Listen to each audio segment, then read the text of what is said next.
Ustavili se bomo še pri knjigah. Teh te dni ne moremo kupiti v knjigarnah, so pa le klik stran. Na portalu Biblos vam je na voljo več kot 500 knjig. Nekatere knjižnice pa so se spomnile marsikatere domiselne možnosti za izposojo.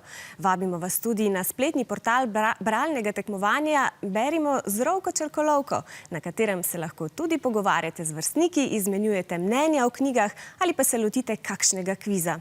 Kar dobra ideja za preživljanje prostega časa. Knjižnice in knjigarne so sicer že nekaj časa zaprte, a tako kot velik del siceršnjega življenja so se tudi te preselile na splet. Knjige so spletno knjižnico in knjigarno Biblos le klik stran. Izgovora, da bi brali, a žal nimate prave knjige, tako v resnici ni več. Biblos je zasnovan tako, da omogoča oddaljeno izposojo in branje na različnih napravah, računalniku, tablici, pametnem telefonu in bralniku.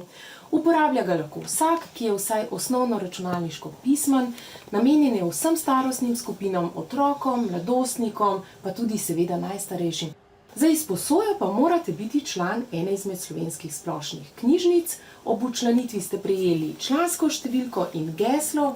Če gesla nimate, ga zahtevate v svoji knjižnici. Seveda je potem od same knjižnice odvisno, koliko knjig je na voljo. Trenutno je na Biblosu na voljo skoraj 4000 knjig, kar pomeni, da si lahko 4 knjige naenkrat izposodite za 14 dni in kar je najboljša novica, nobene zamudnine ni.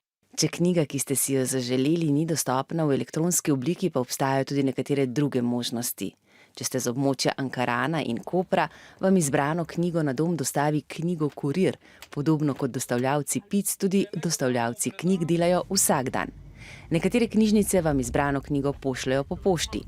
Najbolje torej, da pokličete svojo knjižnico in povprašate, kako vam lahko pomagajo do knjige, ki bi jo radi prebrali.